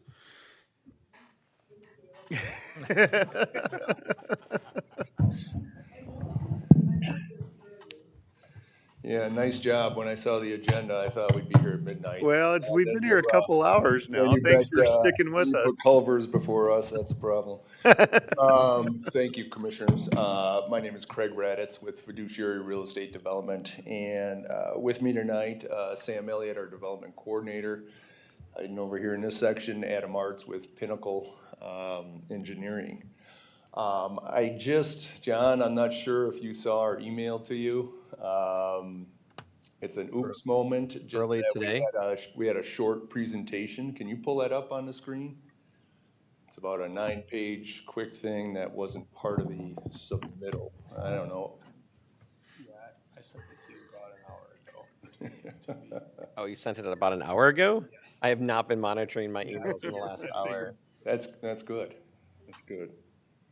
So I He's apologize. been on that, but preoccupied. You guys obviously have the site plan, which Yeah, do you want me to worst case click on it? scenario, we Or could do you want jump me to back forward it over to to. me? I can forward it to you if you want. Would that be easiest, probably? Either way. I can give you the click point too. That's not a problem. Just let me find it and I'll forward it to you. I'll get to you quicker than. There.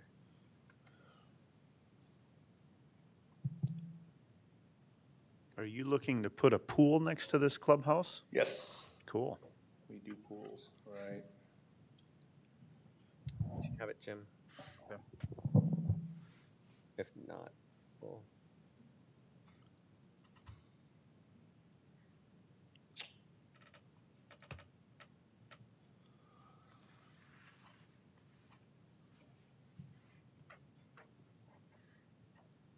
Bingo. There we go. Good, thank you very much. I do want to introduce real quickly our company, Fiduciary Real Estate Development. We're celebrating our 40th year. And specifically, we've been looking for a parcel that fits our low to medium density multifamily projects that we've been doing around the state and in northern Illinois. And we finally found one about 3.5 months ago. We've been under contract with the Muth family, which we'll kind of share with you. Second page, I just want to always feel important to introduce ourselves. As I said, we're in our 40th year at Fiduciary. We have approximately 400 employees with 40 properties at the same time. We have 7 or 8 people at each property in different capacities. We have our own captive construction group, which has been really vital over these last several years, especially through COVID. And then our corporate office downtown Milwaukee. We are fully focused on multifamily residential. We've done everything under the sun in the past, but residential has been our mainstay for the last 15 years. Our major markets, Milwaukee, Madison, Green Bay, Northern Illinois, as of the last couple of years. We've been down in a couple communities down there, but we're local, statewide.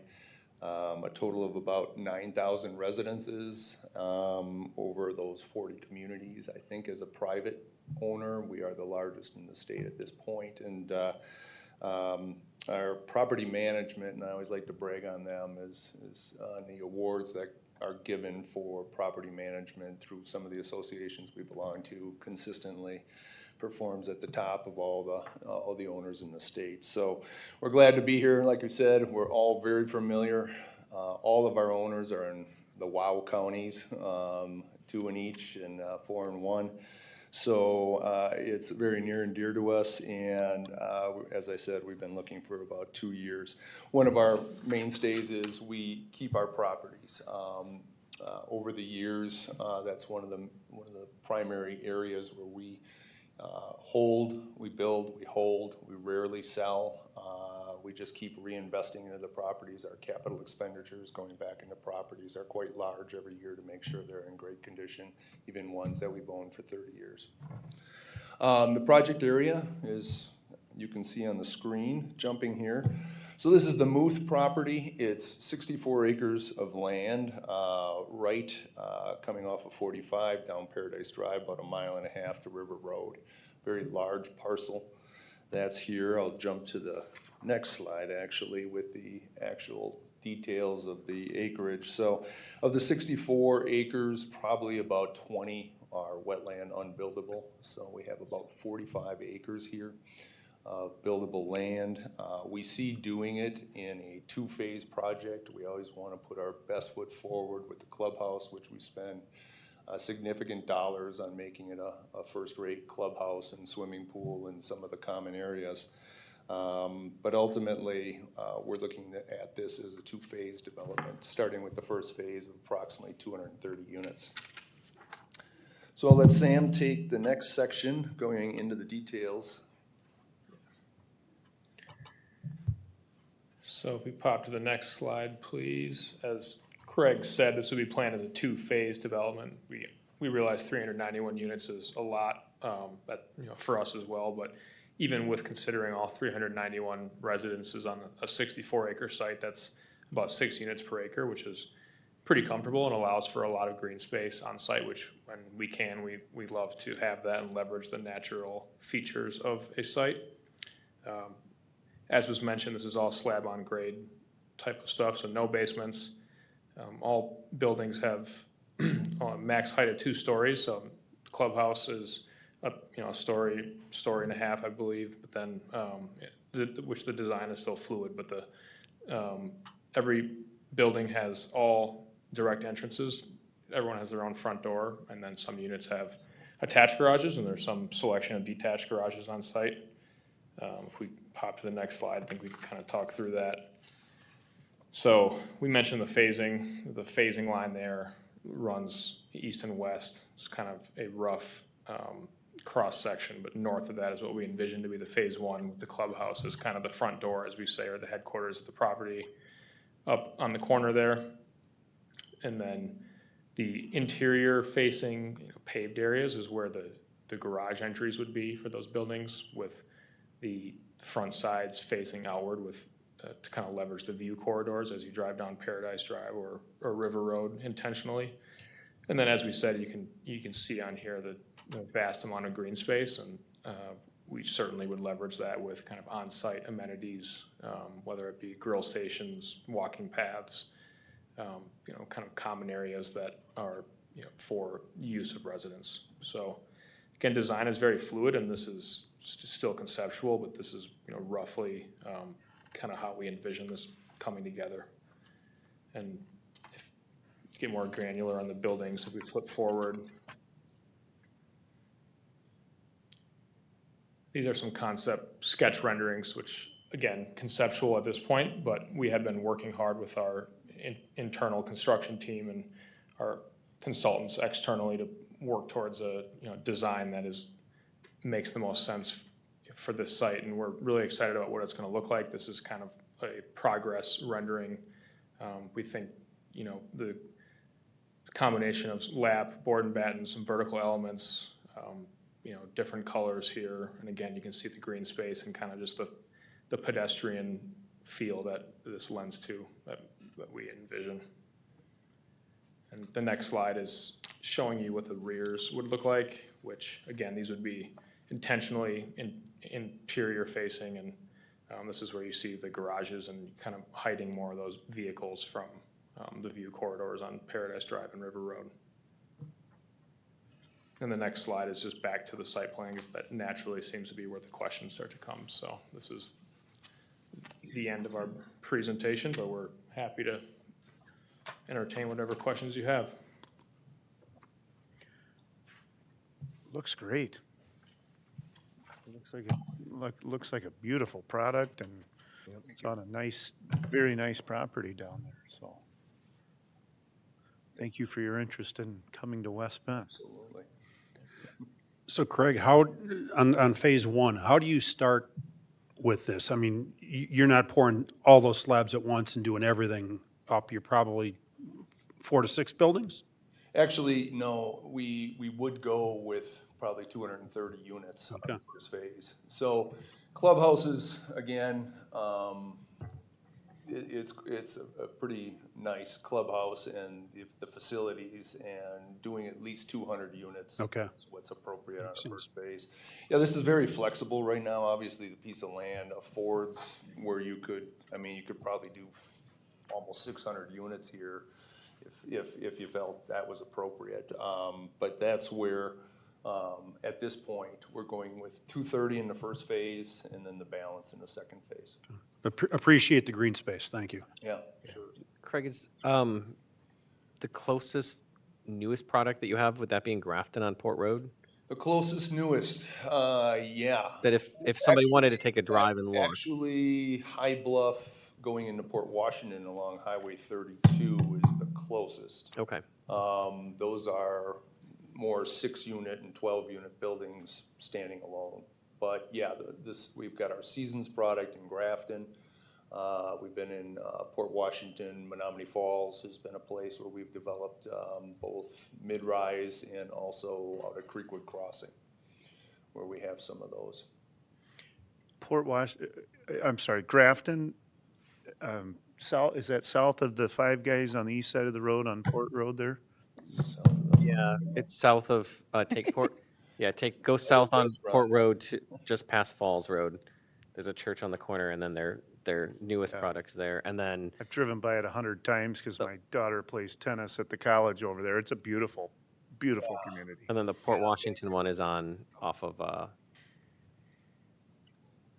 Port Washington off of 32. Off of 32. Port. Yeah, right at the southern end of the entrance there where we began with condos, and then we used the same designs to move towards apartments, and we have 230 units of apartments there. So. Yes, John? So would these then be privately owned condos or apartment rentals? No, these are all apartment for rent. For rent, okay. Correct. I'll echo the comments made by other commissioners that I appreciate the green space, particularly given the fact that I live in this general vicinity, and also know what kind of the housing market looks around this area, that I think this is something that would fit in and blend in well with that area of town. So I applaud your approach, not trying to put 600 or 700 units on that same posted, or same footprint, if you will. And also recognizing the fact that there's a lot of area that is wetland that you physically can't build on, so. But in concept, I really, really appreciate the work that you've put into this and the thoughtfulness and how you build it into the existing terrain. Thank you. Well, I do have to say, I appreciate John and Jim. I mean, we've been in contact a lot, met face-to-face, going to again within a week, I think. But ultimately, they've been extremely helpful, and we too, I mean, my wife and I have come up here last couple of summers, drove the trail and rode our bikes, and it's just what you've done in the downtown. Other developers are obviously here. Some of the downtown examples are really pretty special. So we're desiring, obviously, to be here also. Chad? You know, people might see if it's in the newspaper, who knows, that we're rezoning from single-family to multifamily, and there may be ill will because we need more single-family, which we do. But I get the impression that with the constraints on this site, it should never have been considered single-family. well, the land use is single-family, the zoning's always been temporary, so it actually is in that weird holding pattern. And you're right, there is a lot of wetlands, and I think in some parts of the site, there's probably some high water tables, so it does lend itself to more of a slab on grade type building. If it went single-family, that's a lot of single-family homes on a slab, and we're not accustomed to slab homes in Wisconsin, so. Yeah.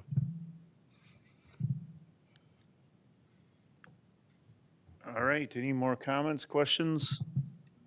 So our next step is to set a public hearing on the recommended land use and also a public hearing on the zoning map amendment. Do I need to take a vote on that, or do we all just, If you can just make a motion to direct staff to schedule those. go ahead, John. I'll make a motion to schedule public hearings for the